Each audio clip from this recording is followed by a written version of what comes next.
Hey y'all, welcome back to another segment of our News and Brews coverage here live from MD&M West. I'm so excited to have Bryan Bauw here with us today. Bryan is the COO of Pico MES. He is also a Workforce 4.0 alumni. Bryan, what brings you to the show today? And tell us a little bit more about yourself. Thanks, Ann, for having me. Another technical difficulties out of the way. Away we go. I'm here because I work for a company called Pico MES. We do a manufacturing execution system. We work with manufacturers to digitize their shop floor. The key there is also that the next generation is looking for that type of digitization, so we kind of work in parallel with that and the Workforce 4.0 community. Yeah, absolutely. And that's something that we talked about on the podcast when you were on, but that's been almost a whole year ago. Wow. Where does time go? Well, it flies when you're having fun, which we do. 100%. I mean, 100%. you gotta admit. Love it. So yeah, but I definitely am itching to get an update on the Pico MES and how all of that is going. But I also want to delve more into the importance of digitalizing your shop floor and what that means to attracting the next generation of talent, and more importantly, how that is providing real in-time solutions for manufacturers.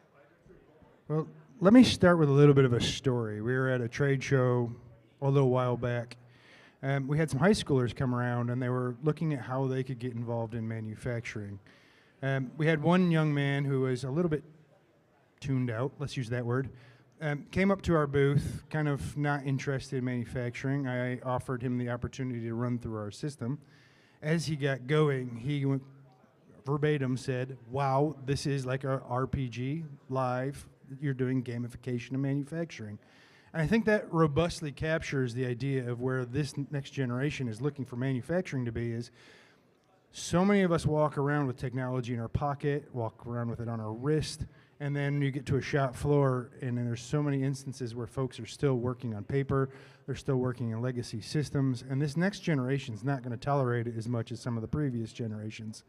And so what Pico's working really hard to do is make that very accessible for both small and larger manufacturers to effectively digitize their manufacturing through good work instructions, through connected tools, and then giving them the data that will lead towards where we all want to go, which is the big theme these days is AI, but you can't have AI if you don't have good data.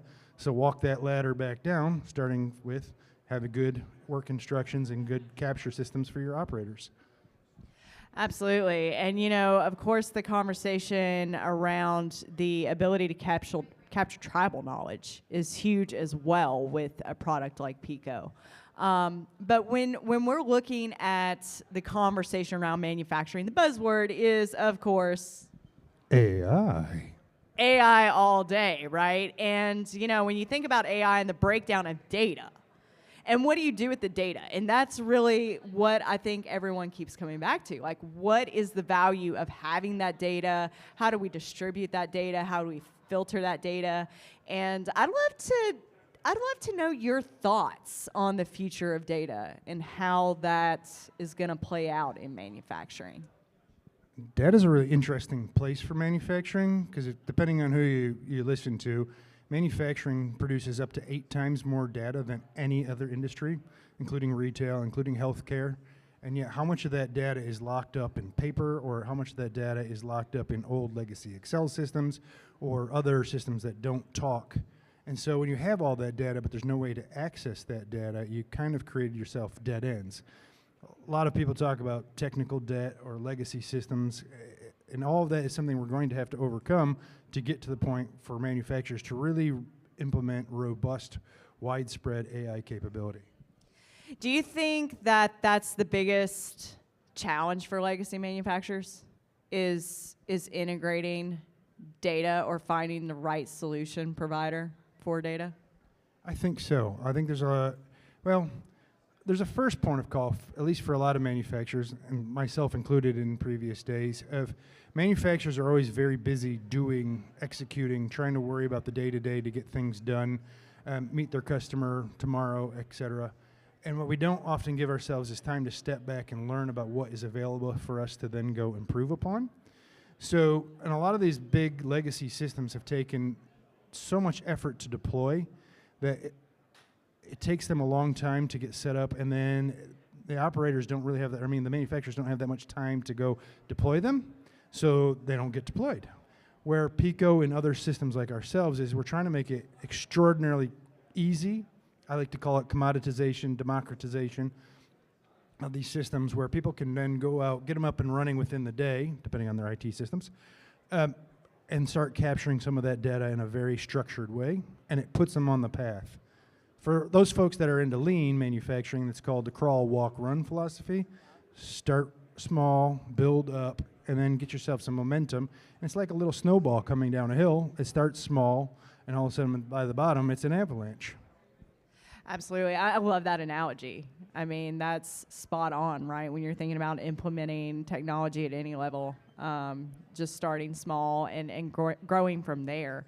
And then, you know, thinking about the next generation of talent in manufacturing, you know, you mentioned that younger generations are going to require these things, that it's no longer we're asking for it. And it reminds me of a couple of conversations that I've also had with some other folks in the industry talking about, you know, millennials asked for things. We asked for things. Gen Z, Do we? Gen Z is demanding things. I don't know if you have any stories about a successful implementation that you want to share. I have a side story that goes right where you went also, of where people are starting to demand this type of systems.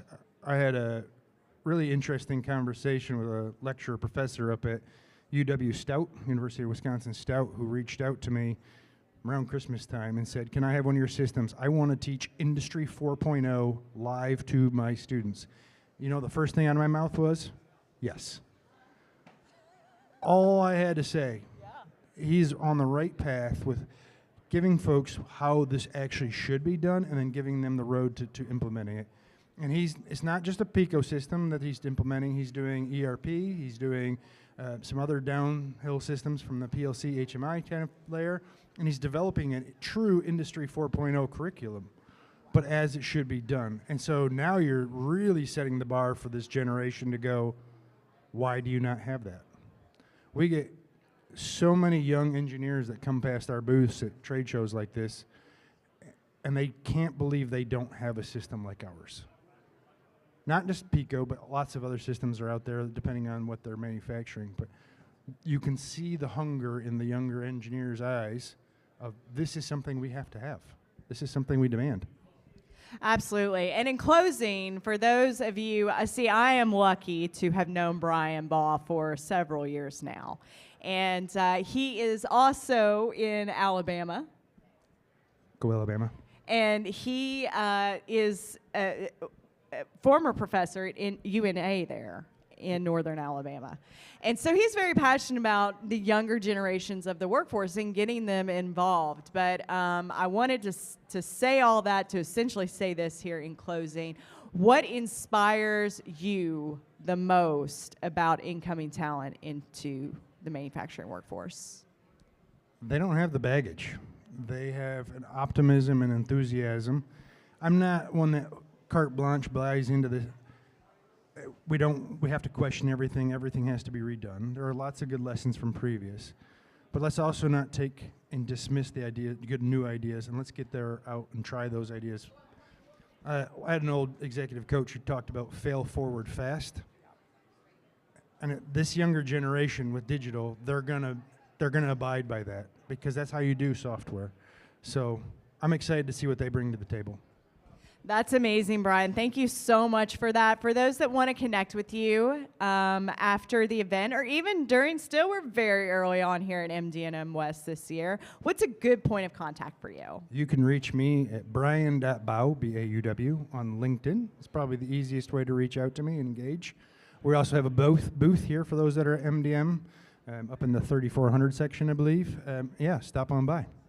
Awesome. Thank you so much, Bryan. We'll see you soon. Thanks, Ann.